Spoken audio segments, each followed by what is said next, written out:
nós vamos ter a solenidade de entrega da premiação do Best Paper e do Runner-Up, ou seja, do melhor artigo apresentado e do segundo melhor artigo também.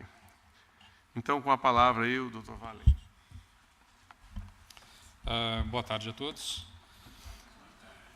Rapidamente quero agradecer, porque eu percebo que nosso evento aqui da HTCIA foi um sucesso. Nós estamos aí no segundo dia de evento, ainda temos a casa cheia aqui. Eu vou tentar trazer essa palestra de uma forma bem rápida, dinâmica. Ela é uma palestra mais longa, que normalmente não cabe em 40 minutos, mas eu acredito que seja interessante para os senhores. Somente para eu ter uma ideia de quem é nosso público aqui, quais dos senhores são advogados, por favor? Ok. Pessoal de tecnologia, perfeito. E quem não é nem de tecnologia nem do direito? Ótimo, temos alguns aqui então. Então, eu vou pular aqui rapidamente minha formação, mas eu sou formado em administração, tecnologia e direito, tenho 5 pós-graduações, estou completando agora com mais 4, vou fechar 10 pós-graduações provavelmente nos próximos 2 anos. Mas tenho hobbies também, tá? Mas hoje a gente vai falar um pouquinho do quê? De hackers, crackers, alvos de crime digital, segurança digital, volatilidade da prova, né? Como temos bastante pessoas da área de tecnologia, com certeza para vocês é algo muito comum, mas espero ajudar. Primeiro ponto, quem são hackers, né? Hackers são pessoas que têm conhecimento, habilidade, determinação, inteligência. São pessoas que, para quem conhece, deve se lembrar do nosso querido amigo MacGyver, né? MacGyver pegava um chiclete, um palito de fósforo e conseguia transformar aquilo num explosivo plástico, né? E nós temos também o cracker. Quem é o cracker? O crime hacker, né? O agente do crime. Qual a característica dele? Conhecimento, determinação, habilidade, inteligência e motivação. Se nós formos reparar, as características do hacker e do cracker são idênticas. O que muda mesmo entre um cracker é o interesse dele em obter lucro financeiro. Nós estamos falando de pessoas altamente capazes de produzirem resultado positivo, só que optam pelo lado mais fácil ou pelo lado de obter alguma vantagem, ok? Nós temos como alvos do crime hoje governo, né? Durante as Olimpíadas nós tivemos diversos ataques, existem governo atacando governo, então assim, nós temos esse alvo hoje de cybercrime. Indústrias, ataques, por exemplo, com indústrias da área alimentícia, um ataque, por exemplo, na indústria de bebida que eu atuei, essa empresa ela sofreu um ataque e alterou o sistema de mistura de gases, né? Então saiu uma quantidade X de produto sem estar gasificado. Comércio eletrônico, né? Quem não gostaria de montar hoje um comércio eletrônico? Só que o maior problema do comércio eletrônico é chargeback de cartão, por causa dos hackers. Pessoas físicas, quais de nós aqui não recebemos um SMS dizendo que a nossa senha do banco deve ser alterada, mas para isso, antes disso, você deve enviar seus dados de autenticação, o famoso phishing, né? Todo mundo está sendo alvo de phishing. Nós temos também como alvo advogados, magistrados e servidores, porque esses profissionais atuam em causas que são interessantes para o crime, porque o crime depois revende informação, ele consegue obter vantagem, acesso a processos, antes mesmo dos processos serem peticionados. Os senhores já conhecem bem a Deep Web, né? Nós temos a questão, a melhor imagem que ilustra a Deep Web, nós estamos falando desse iceberg, onde nós temos no nível do mar, o primeiro nível da Deep Web com sites que não são indexados. Alguns dos senhores aqui acessou já algum domínio chamado valim.eu? Ninguém, tá vendo? É meu domínio, é meu site, ninguém vai acessar, é Deep Web. Então, Deep Web, interessante conhecer que Deep Web, a partir do primeiro degrau, são sites que não são conhecidos pelo Google. São sites que não têm conteúdo relevante. Minha página não tem, é estática, então ela não vai ser indexada. Quando você tem um site que ele é indexado pelo Google, ele sai da Deep Web, tá? Então, nós teremos esse primeiro canal. Depois nós temos várias camadas, com camadas de acesso, que vão ser usados programas para acesso a isso, diversas que nós dizemos que existem 7 camadas. Quanto mais profundo se vai, mais informação se encontra. Já foi apresentado aqui, mas rapidamente, nós temos passaportes vendidos na Deep Web, onde passaportes brasileiros são mais interessantes de todos, né? Já foi apresentado. Ok, aqui tem um aviso para encerrar cedinho. Então, passaportes. O passaporte brasileiro hoje é o mais interessante de ser comercializado, porque nós temos um perfil que é interessante para qualquer um. É difícil eu pegar um passaporte de um angolano e colocar um japonês nesse passaporte, não vai colar. Então, o nosso passaporte é mais interessante. Hoje, vendido na faixa por $2.000. Existe um manual de pedofilia na Deep Web, que ensinava o pedófilo iniciante a como fazer as coisas. E aqui tem um assunto bem interessante, que é assassinos de aluguel. O brasileiro adora copiar tudo, né? Então, essas são páginas de brasileiros, não do mundo inteiro da Deep Web, mas de brasileiros. E eles resolveram colocar uma característica interessante, né? O Brasil adora copiar, principalmente lá nos Estados Unidos. Hitman. E aí ele colocou o seguinte: veio interessado em comprar o serviço. Como é serviço usual? Faz parecer acidente? Manda mensagem. Se há diferença de sim, qual é a mais barata? Ou seja, o cara quer até pichinchar para mandar matar. Quer ver se qual jeito é mais barato de mandar matar. Isso só no Brasil a gente consegue isso. O brasileiro tem que ser estudado. E aí vem o criminoso, que tem o perfil, e diz: olha, você não colocou o meu e-mail é esse, por favor, me mande informações. Não sendo suficiente, apareceu um outro interessado no serviço de assassino de aluguel. E colocou o seguinte: caso seja feito, receberei uma herança grande. Não possui dinheiro algum antes. Vocês aceitam pagamento depois da realização do serviço? Ou seja, nós estamos falando agora de um que quer fazer fiado, né? É bem perfil de brasileiro. Isso a gente não tem no mundo inteiro. Só aqui no Brasil a gente encontra essa situação.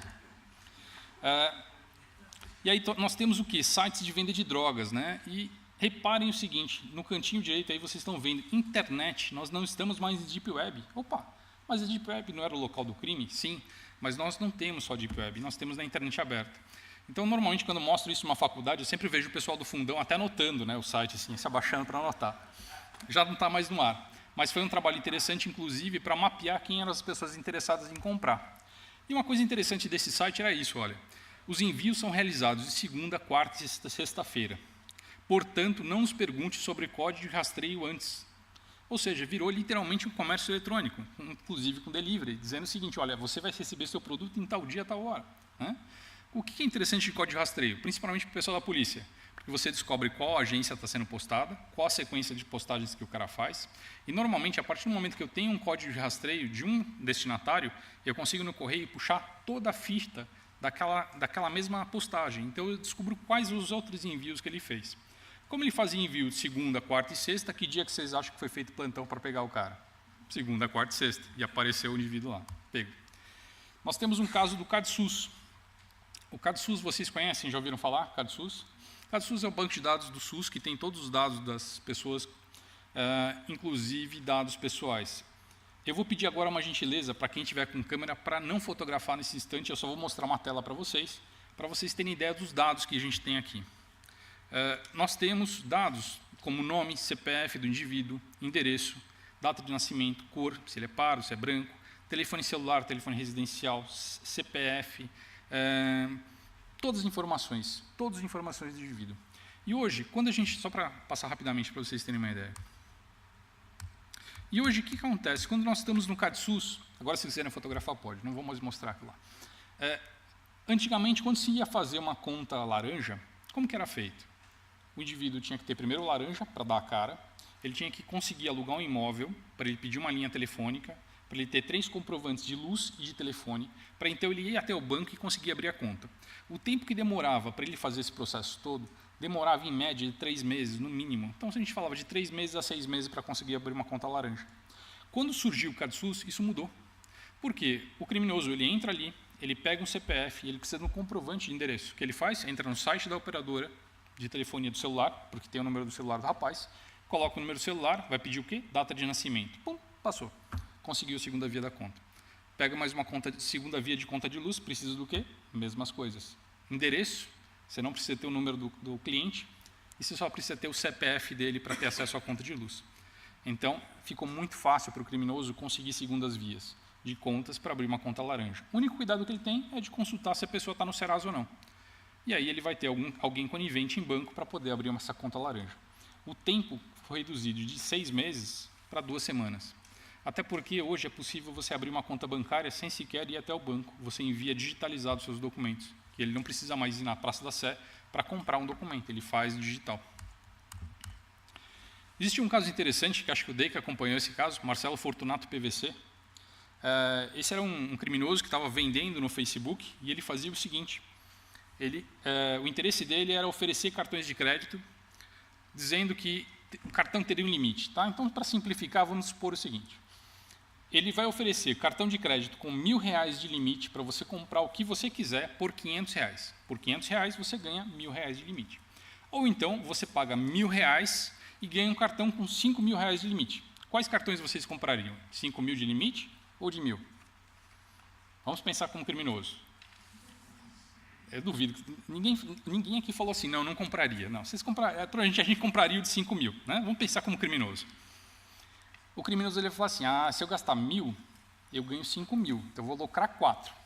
Se eu comprar o de 500, eu vou poder ganhar mais 500. Eu só dobro o dinheiro, não é bom negócio. O negócio bom é eu gastar 1.000 e ganhar mais 4. Né?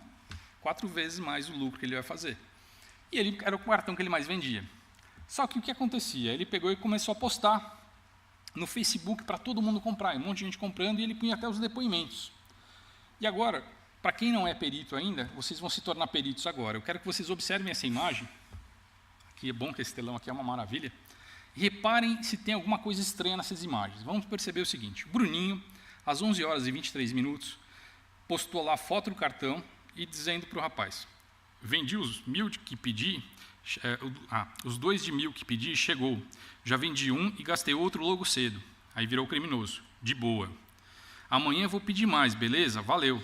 Mesmo, vou ter que sair. Falou. Virou criminoso. Falou. Já sabe, só chamar boas compras. Ou seja, parece um comércio eletrônico mesmo, né? Fique à vontade, fique à vontade. Compre mais cartão. Aí veio a Ana. Aí vira o criminoso e manda para a Ana. Bom dia, Ana, tudo bem? Às 10h26 da manhã. A Ana, tudo sim. Só avisando que chegou meus 2 cartões, tudo bem? Vira o criminoso, tudo sim. O esquema não falha, ok?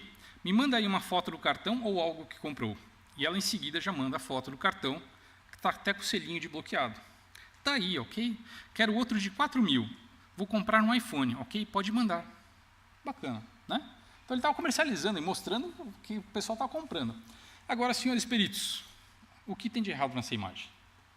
Vamos começar aqui por cima, pela barra superior. A gente está falando no celular que está sem o chip de dados, está sem o chip SIM card. Ele está usando somente o Wi-Fi. Ok? Esse é um primeiro ponto que a gente vai perceber. Questão de horário, a Ana, na verdade, ela vem antes do Bruninho. Tudo bem até aqui? Não existe montagem aqui no texto. Mas vamos reparar o seguinte. Repara aqui, ele pede para a Ana, me manda uma foto que algo comprou ou o cartão, às 10h27. Às 10h28 ela já mandou a foto do cartão. Isso que é proatividade para ajudar o criminoso, né? Ela já estava do lado do cartão. É muito rápido. Já o outro, às 9h38, ele mandou uma mensagem com o cartão e às 9h39 já veio a resposta. Ok, muito rápido, né? Pronto, o comprador do crime está bem interessado em ajudar o criminoso, né? Mas vamos olhar mais detalhadamente. Aqui ele vem falar o seguinte. Bom, vou ter que sair. Falou. Como é que o criminoso fala? Falou. Em nenhum momento aqui ele não falou, a resposta do criminoso falou, é nóis, estamos juntos, firmeza aí, falou, mano. Nada, foi falou. Coincidência, tudo bem? Vamos olhar aqui. A Ana escreveu assim, tudo sim, espaço, vírgula. Tudo sim, espaço, vírgula. Perceberam aqui? Ou seja, os mesmos erros de grafia.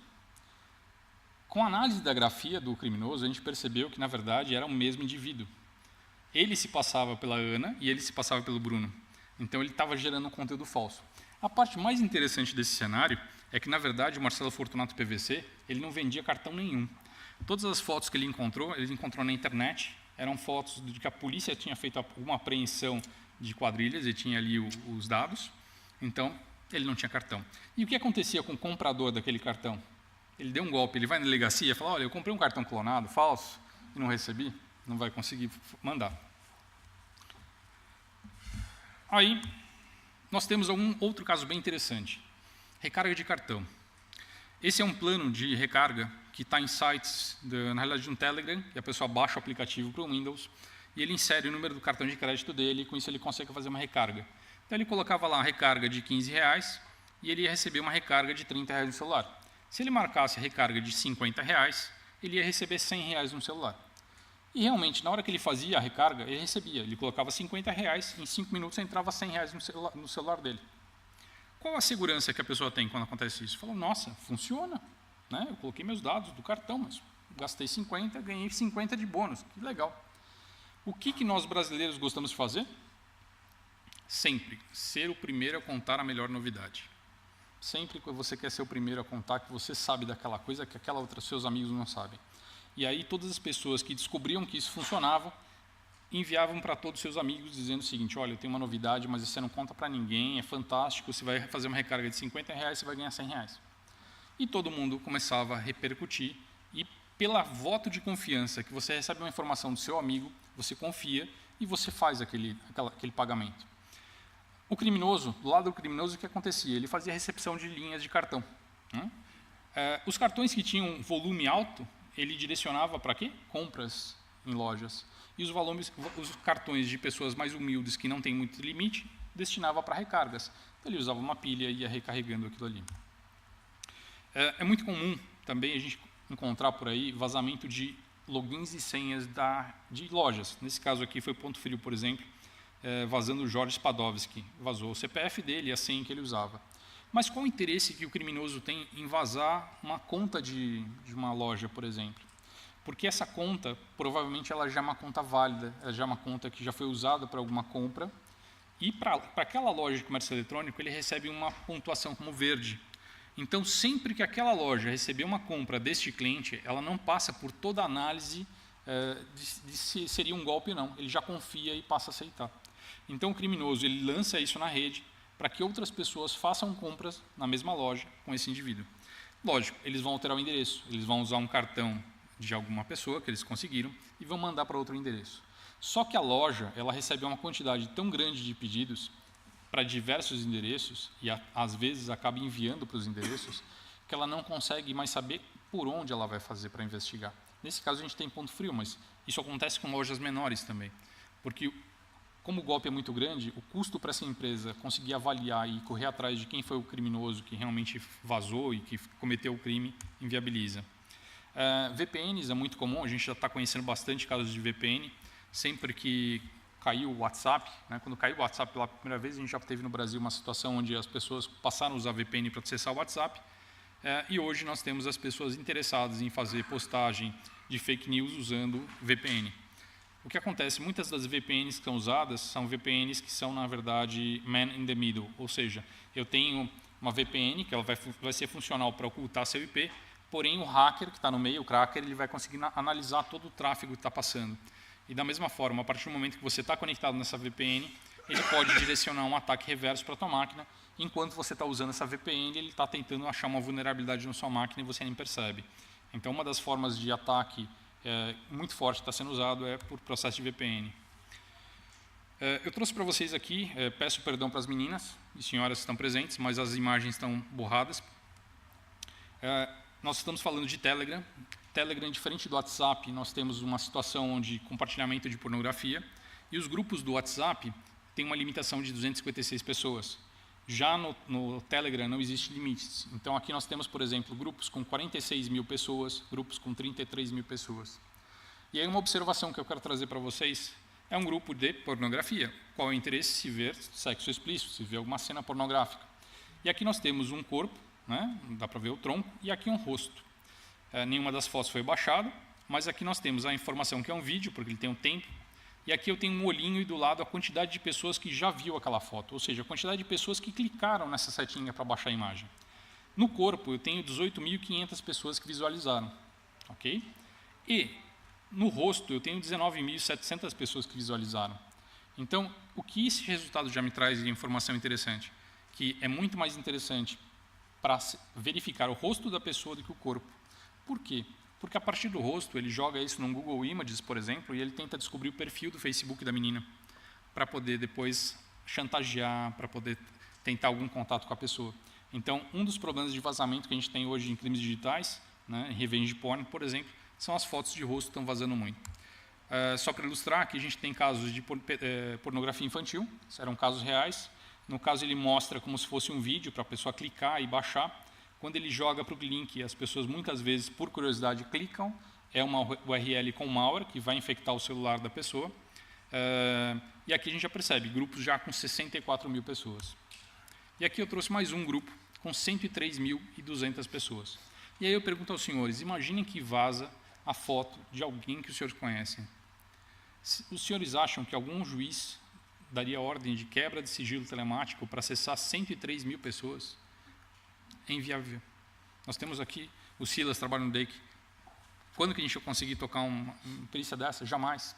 Então, o risco que as pessoas estão expostas é muito alto. Então, tem que se tomar muito cuidado com o celular, com câmera, com vazamento de imagem.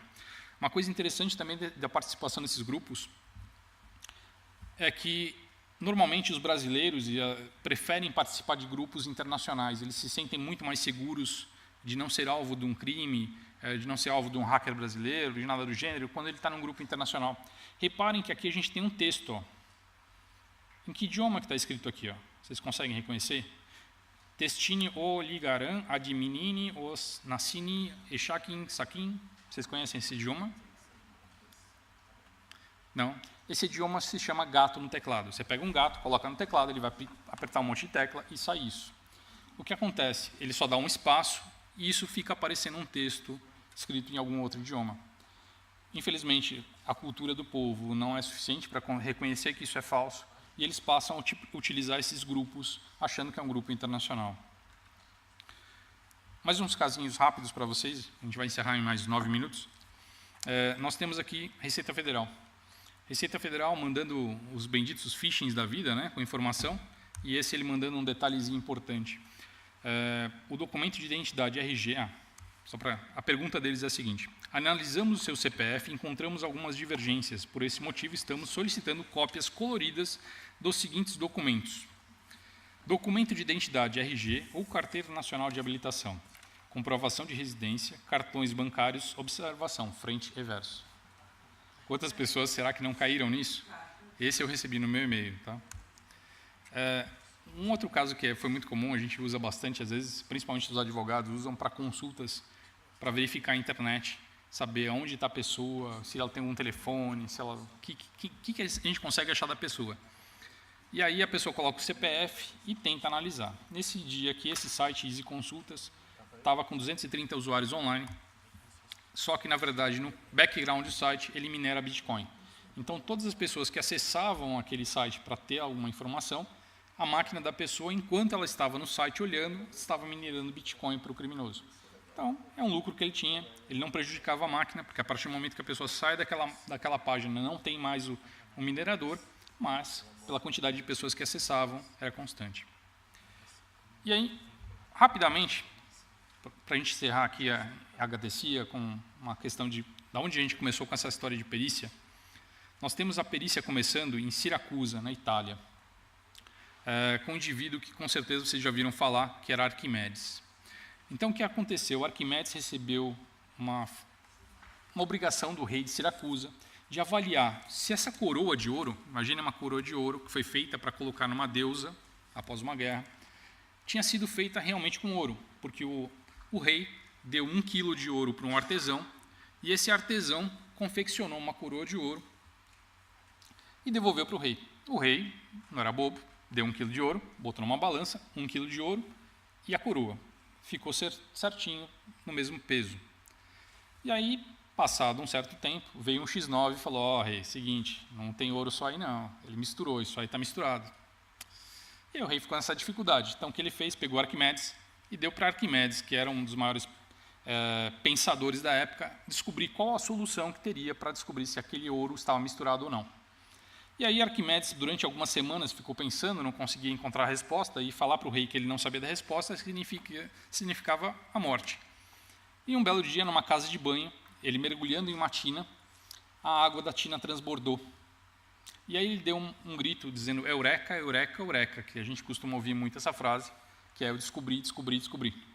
E o que ele descobriu? Que toda vez que a gente mergulha um corpo numa água, num líquido, o mesmo volume vai sair, teoria de Arquimedes. E aí ele fez um teste, pegou uma tina, mergulhou 1 quilo de ouro e transbordou uma certa quantidade de água, um pouquinho de água. Okay? Ele pegou depois, voltou essa água para a tina e colocou a prata, 1 quilo de prata. Transbordou e encheu o reservatório lateral. Então ele pegou a coroa e mergulhou na tina novamente quando ela estava cheia e saiu até metade de água. Qual a conclusão que ele teve? Ou seja, com certeza o artesão misturou um pouquinho de prata ou de outro elemento com aquele ouro. Então, esse é o primeiro registro histórico de uma perícia. E o que a gente tem que lembrar numa perícia sempre é o seguinte: quando falamos de perícia física, cenas de crime, nós temos ali a materialidade muito, muito clara. Nós temos o sangue, nós temos uma bala, é muito mais fácil de se preservar isso. Quando partimos para o mundo digital, nós temos uma dificuldade muito maior. Então, da mesma forma como era feita essa perícia, ainda uma das primeiras perícias, né, a gente está falando de 3 séculos antes de Cristo, a gente tem que trabalhar isso ainda hoje, com um processo científico que seja reproduzível, que possa ser documentado. E aí, vou pular aqui umas coisinhas para vocês, que aqui a gente tem bastante coisa, mas tem mais 5 minutinhos? Tá. Eu trouxe aqui umas cenas de crime organizado para vocês, que a gente brinca com crime organizado, dizendo que as armas estão verticalmente organizadas, está tudo muito bem organizado, mas na verdade a gente tem cenas de crime organizado lidando com cenas de cativeiro, locais onde existe furto de informação, quadrilhas muito bem organizadas. Aqui era um local muito ruim, por exemplo. Aqui a gente tem um exemplo de onde estava a senha do indivíduo, estava a senha inclusive na gaveta, a máquina criptografada, mas a senha na gaveta, então não deu muito trabalho. Aqui é uma outra cena onde o indivíduo ele tirou o HD da máquina e jogou o HD embaixo daqueles CDs. Então é uma casa que normalmente quando a gente dá essa palestra para advogados, o advogado vê essa situação, ele começa a tremer, porque é muita bagunça. Já para o profissional de tecnologia, que nós temos a maioria aqui, todos somos um pouquinho acumuladores. Com certeza os senhores têm aquele mouse antigo guardado, guarda aquele negócio que nunca mais vai usar, mas a gente sempre guarda. Esse caso era um caso extremo, e uma coisa interessante a gente perceber é que pela quantidade de CDs que tem aqui na frente da cadeira, se por acaso houvesse, se ele estivesse usando esse espaço, ele empurraria os CDs com o pé. Como não estava, isso levantou suspeita ali naquela cena. E para que possamos usar um pouquinho disso do que eu falei na prática, a nossa vida é uma vida exposta. E aí eu trago algumas imagens de escritórios para a gente pensar como se fosse a nossa vida. Nessa imagem, nós podemos dizer se é um homem ou se é uma mulher que é o dono desse escritório? Talvez seja um homem, talvez uma mulher, tem uma florzinha aqui, ok? E nesse aqui, vamos fazer um teste com vocês. Quem acha que é de um homem ou quem acha de uma mulher? Esse é difícil, porque é muito neutro, concorda?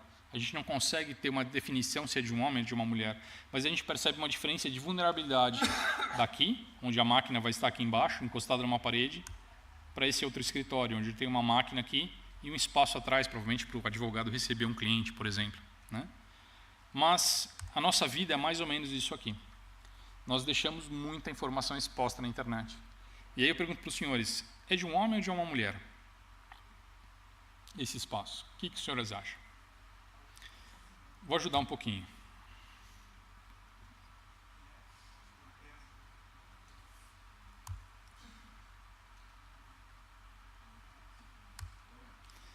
Alguém ainda acha que é de homem? Vou ajudar. É de uma mulher. Mas aí, o hacker, ele faz um negócio chamado engenharia social.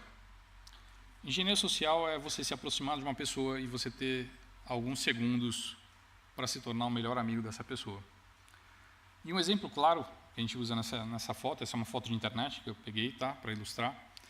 A gente consegue trazer muita informação, aonde a pessoa trabalha, Estados Unidos, o que ela faz, ela é enfermeira, que tem livros de enfermagem, existe uma bonequinha de enfermeira aqui do lado, tá vendo? Então a gente consegue extrair uma série de informações dessa imagem. Nessa foto existem 12 pendrives espalhados pela mesa que a gente consegue ver. Então tem muitas informações. Mas lembrando da questão que eu tenho que fazer amizade com essa pessoa muito rapidamente, como que o criminoso faria? Imaginem que ele está numa fila de banco e ele tem alguns segundos para fazer amizade com aquela pessoa da frente, que é a pessoa que ele quer depois ter acesso. Ele vai chegar, oi, tudo bom? Tropecei nela. Desculpa, você vai pagar o quê? Conta de luz? Não vai colar, né? Mas ele faz o seguinte, ele dá um tropeção na pessoa, a pessoa olha para ele já com cara feia, imagine que esbarrou em você, e a pessoa fala assim, não, desculpa, eu não estou bem. Sabe o que aconteceu? Eu estou chocado porque eu tenho um cachorro e ele foi atropelado na hora que estava vindo para o banco, eu vi meu poodle ser atropelado. E essa pessoa, ela tem um poodle branco. Não sei se vocês conseguem ver daí. Existe uma empatia instantânea que acontece. Só que, lógico, na analogia a gente não está falando do poodle branco. A gente está falando daquele indivíduo que visita o seu escritório e olha para a sua mesa e vê as fotos que você tem e para que lugares você foi viajar. O que você gosta de fazer no Facebook, quais são as suas preferências, qual partido que você gosta. E é uma forma de se aproximar e gerar uma amizade muito grande. Então, apesar dos senhores já serem peritos, serem especialistas em tecnologia, serem advogados da área do direito digital, tenham sempre esse feeling de perceber quando alguém se aproxima de vocês, principalmente por rede social, porque por rede social a gente não tem esse filtro. A gente acha que é amigo de fulano, amigo de Beltrano, e às vezes não é esse o interesse. Ok? Ali o cachorrinho.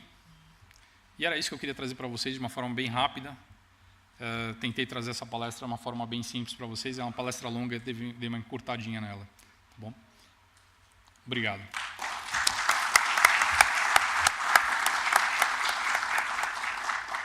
Pessoal, em decorrência do adiantado da hora, infelizmente, nós não teremos tempo para que o professor responda as perguntas agora. Então, se alguém tiver perguntas, por favor, que façam por e-mail, né, que certamente ele terá o maior prazer em responder, né?